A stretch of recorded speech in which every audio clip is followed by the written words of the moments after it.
নমস্কার বন্ধুরা, শ্রাবণী রান্নাঘরে আপনাদের সবাইকে স্বাগত জানিয়ে আমি আবারও একটা রান্নার ভিডিও নিয়ে আপনাদের সামনে চলে এসেছি। আজকের আমি আপনাদের সজনা ডাঁটা দিয়ে একটা অসাধারণ রেসিপি বানিয়ে দেখাবো। আশা করি আপনাদের ভালো লাগবে। তার জন্য কিন্তু আমার পুরো ভিডিওটা আপনাদের দেখতে হবে। আর দেখা শুরু করার আগে একটা লাইক দেবেন, সুন্দর একটা কমেন্ট করবেন আর শেয়ার করতে কিন্তু ভুলবেন না। তাহলে চলুন এই সজনা ডাঁটা দিয়ে আজকের আমি কি বানাই সেটা আপনারা একবার দেখে নিন।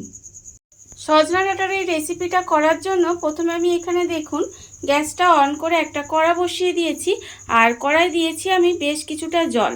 এবারে আমি জলটা আমার দেখুন এখানে প্রায় গরম হয়ে এসেছে। আমি জলের মধ্যে দিয়ে দেব সজনা ডাঁটা। এখানে আমি সজনা ডাঁটাগুলো দেখুন এইভাবে লম্বা লম্বা করে কেটে ধুয়ে পরিষ্কার করে রেখে দিয়েছি।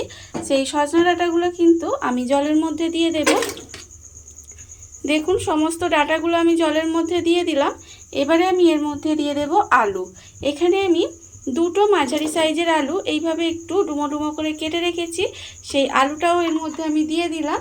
এইবারে আমি এর মধ্যে দেব অল্প সামান্য একটু নুন। অল্প একটু নুন দিয়ে এই ডাঁটা আর আলুটাকে কিন্তু আমাকে প্রথমে খুব ভালোভাবে সেদ্ধ করে নিতে হবে। আমি প্রথমে ডাঁটা আলুটা খুব ভালোভাবে সেদ্ধ করে নেব। ডাঁটা আর আলুটা আমার এখানে দেখুন সেদ্ধ হয়ে গেছে। আমি কিন্তু ডাঁটা আর আলুটা খুব ভালোভাবে সিদ্ধ করে নিয়েছি।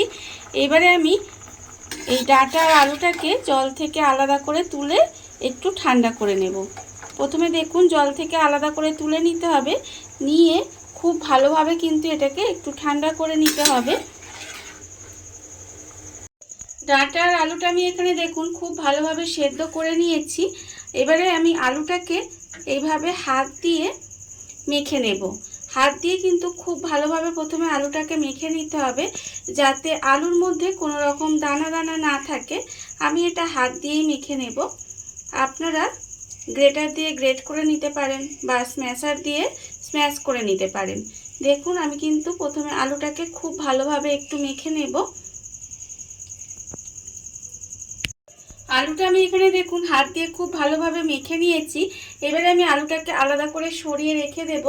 আর এখানে আমি যে ডাঁটাটা সেদ্ধ করে রেখেছি সেই ডাঁটাটাও কিন্তু আমি এখানে ঠান্ডা করে নিয়েছি। এবারে আমি দেখুন একটা করে ডাঁটা নেব আর ডাঁটাটাকে দেখুন এইভাবে হাত দিয়ে ভাঙলে কিন্তু ডাঁটাটা ভেঙে যাবে। আর এই যে ভিতরে যে শাঁসটা আছে সেটা কিন্তু আমি একটা চামচের সাহায্যে এইভাবে তুলে নেব। দেখুন শাঁসটা কিন্তু এইভাবে বের করে নেব, আপনারা দেখতেই পাচ্ছেন। আর আপনারা চেষ্টা করবেন একটু মোটা সাইজের ডাঁটাটা নেওয়ার, তাহলে কিন্তু এই শাঁসটা ভালোভাবে তোলা যাবে এবং শাঁসটাও বেশি থাকে, তুলতেও সুবিধা হবে। দেখুন সরু ডাঁটাগুলোই কিন্তু একটু অসুবিধা হয়, সেই জন্য কিন্তু আপনারা চেষ্টা করবেন একটু মোটা সাইজের ডাঁটা ব্যবহার করতে, তাহলে কিন্তু এটা করতে সুবিধে হবে। দেখুন আমি এইভাবে সমস্ত ডাঁটাগুলোর কিন্তু ভিতরে যে শাঁসটা আছে সেটা বের করে নেব। অনেকে দেখবেন বাচ্চারা এই সজনা ডাঁটা খেতে চায় না, বাচ্চা কেন বড়রাও অনেকে আছে দেখবেন সজনা ডাঁটা কিন্তু খেতে চায় না। আর আমরা তো জানি সজনা ডাঁটা খাওয়া কতটা শরীরের পক্ষে উপকার। আপনারা যদি এইভাবে বানিয়ে দেন তারা কিন্তু বুঝতেও পারবে না যে এটা ডাঁটা দিয়ে বানানো হয়েছে। দেখুন আমি কিন্তু প্রথমে ভিতরের শাঁসগুলো সব বের করে নেব। ডাঁটার ভেতরে যে শাঁসটা আমি দেখুন এখানে কিন্তু সবটা বের করে নিয়েছি। এইবারে এই শাঁসটা আমি একটা মিক্সির মধ্যে নিয়ে নেব। মিক্সির মধ্যে নিয়ে এটা কিন্তু খুব ভালোভাবে প্রথমে পেস্ট করে নেব। আর এর মধ্যে কিন্তু কোনো রকম জল দেব না, শুধুমাত্র এই শাঁসটা দিয়েই কিন্তু আমি পেস্টটা করে নেব।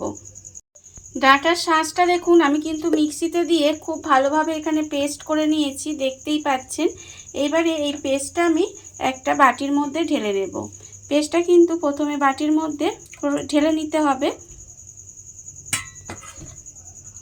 ডাঁটার যে পেস্টটা আমি এখানে দেখুন বাটির মধ্যে ঢেলে নিয়েছি। আর অন্যদিকে যে আলুটা আমি এখানে মেখে রেখেছিলাম সেই আলুটা কিন্তু এবার এর মধ্যে নিয়ে নেব। দেখুন সেদ্ধ আলুটা যে আমি এখানে মেখে রেখেছিলাম সেটা এবার এর মধ্যে নিয়ে নেব। সেদ্ধ আলুটা দেখুন আমি কিন্তু বাটির মধ্যে নিয়ে নিয়েছি।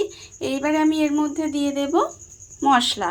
এখানে আমি মশলার মধ্যে রেখেছি আন্দাজ মতো নুন, হাফ চামচ হলুদের গুঁড়ো, 1 চামচ লঙ্কার গুঁড়ো, আর হাফ চামচ জিরের গুঁড়ো, হাফ চামচ ধনের গুঁড়ো, 1/4 চামচ মতো আছে এখানে আমার কাশ্মীরি লঙ্কার গুঁড়ো, আর আছে 1/4 চামচ মতো গরম মশলার গুঁড়ো, আর এখানে আমি রেখেছি 1 চামচ মতো ম্যাগি মশলা। এই সমস্ত মশলা কিন্তু আমি এখানে দিয়ে দেব। আপনারা এর মধ্যে চাইলে চিলি ফ্লেক্স ব্যবহার করতে পারেন বা চাইলে কিন্তু এখানে গোলমরিচ গুঁড়োও ব্যবহার করতে পারেন। আমি এখানে এসব দিলাম না, শুধুমাত্র ঝালের জন্য লঙ্কা গুঁড়োটাই ব্যবহার করেছি। দেখুন আমি কিন্তু সমস্ত মশলা আমি এর মধ্যে দিয়ে দিয়েছি। এবারে আমি এর মধ্যে দিয়ে দেব চালের গুঁড়ো। এখানে চালের গুঁড়োর পরিমাণটা আমি এখানে আপনাদের বলতে পারবো না, তার কারণ এটা বাইন্ডিং যতক্ষণ না হবে ততক্ষণ কিন্তু এইভাবে অল্প অল্প চালের গুঁড়ো দেব আর হাত দিয়ে খুব ভালোভাবে কিন্তু এটা মেখে নিতে হবে। দেখুন এইভাবে হাত দিয়ে খুব ভালোভাবে মেখে নেব অল্প অল্প চালের গুঁড়ো দিয়ে। এখানে আমি চালের গুঁড়ো নিয়েছি, আপনারা চাইলে কিন্তু এর সঙ্গে কর্নফ্লাওয়ারও নিতে পারেন বা শুধুমাত্র কর্নফ্লাওয়ার দিয়েও করতে পারেন, আবার চালের গুঁড়ো কর্নফ্লাওয়ার দুটো মিশিয়েও করতে পারেন, সেটা আপনাদের ইচ্ছা। এখানে আমি শুধুমাত্র চালের গুঁড়ো দিয়েই করছি। অল্প অল্প চালের গুঁড়ো দিয়ে দেখুন আমি কিন্তু এটা খুব ভালোভাবে মেখে নিয়েছি আর মাখাটা কিন্তু আমার এখানে হয়ে গেছে। আর মাখাটা ঠিক দেখুন এইরকম হয়েছে। এবারে আমি হাতে করে অল্প অল্প নেব, নিয়ে এইভাবে দেখুন এইভাবে কিন্তু লম্বা লম্বা একটু শেপ দিয়ে নেব। আমি এখানে লম্বা লম্বা শেপ দিচ্ছি, আপনারা কিন্তু আপনাদের ইচ্ছা মতো শেপ দিয়ে নিতে পারেন। দেখুন এইভাবে কিন্তু আমি এটা একটু লম্বা লম্বা সুন্দর করে শেপ দিয়ে নেব। দেখুন আমার কিন্তু একটা হয়ে গেছে।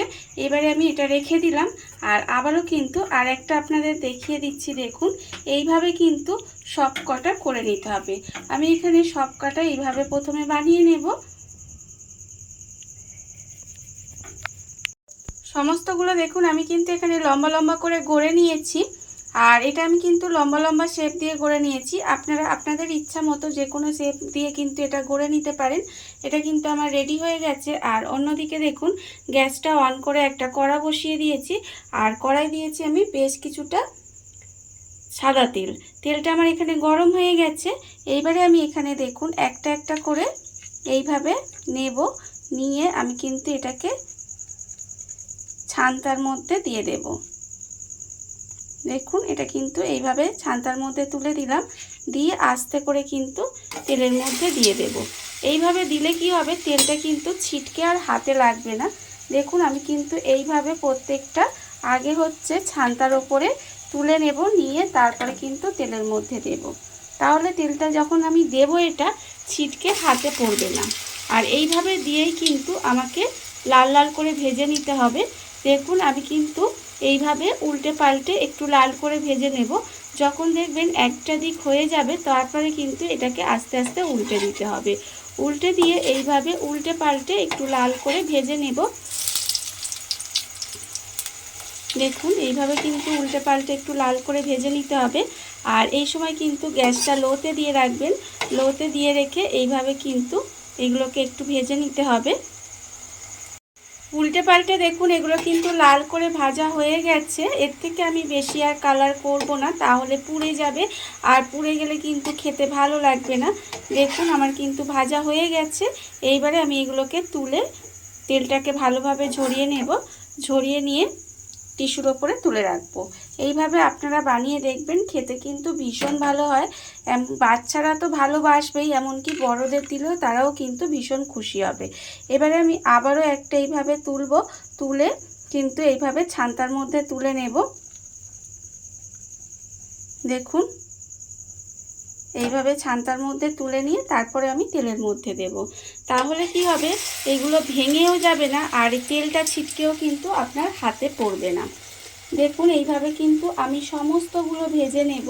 আমাকে এইভাবে কিন্তু সমস্তগুলো ভেজে নিতে হবে।